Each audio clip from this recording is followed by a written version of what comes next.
Understanding the United States Electoral College. The ground shook in the year 2000, as the cries of outrage rang across the United States. What do you mean the popular vote didn't win?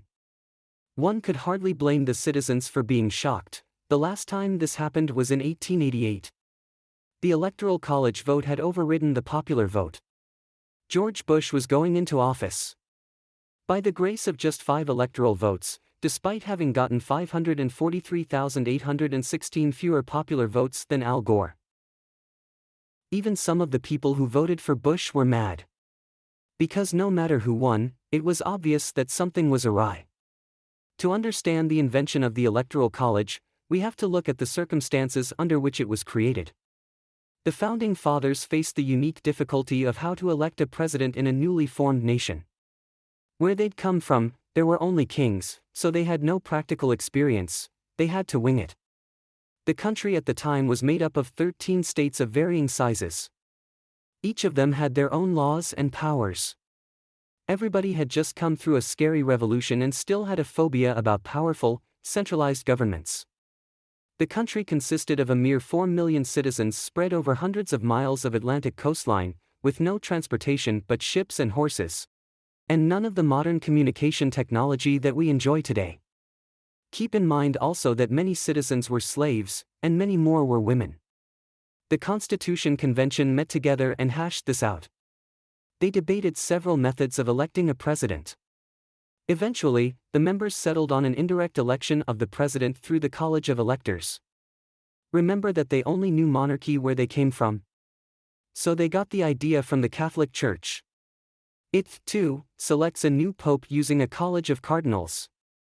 In a hierarchical system in which the most informed and knowledgeable individuals would guide the process, the college would select the president based on merit alone. And not on what state he was from or what political party he was in. It looked good on paper. And when's the last time you'd heard somebody complain about how the pope got elected? So it got set down in Article 2, Section 1 of the Constitution. Each state would get a set amount of electors.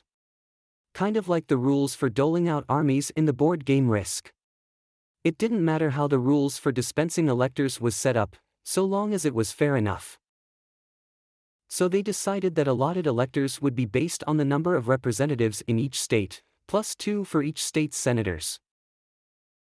Since provisions were left in place to ensure that each state could create more districts and appoint more representatives as their populations grew, and since how electors were to be chosen would be left up to each state, they figured everybody would be happy with that.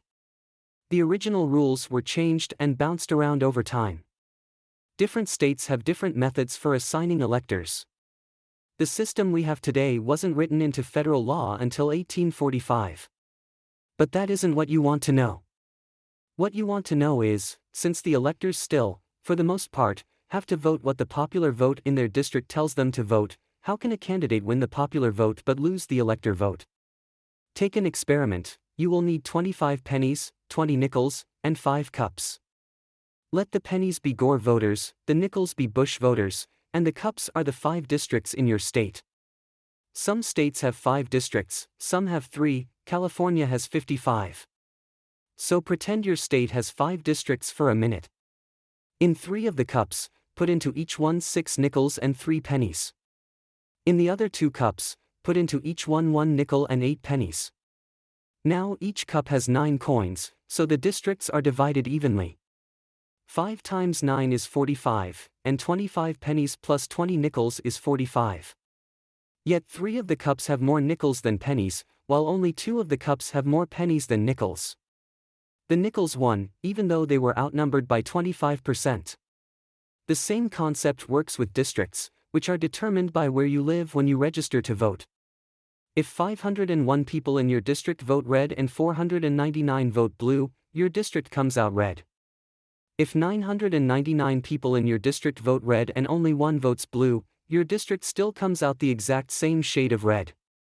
So past a certain point, the votes really don't count if a majority has already been reached.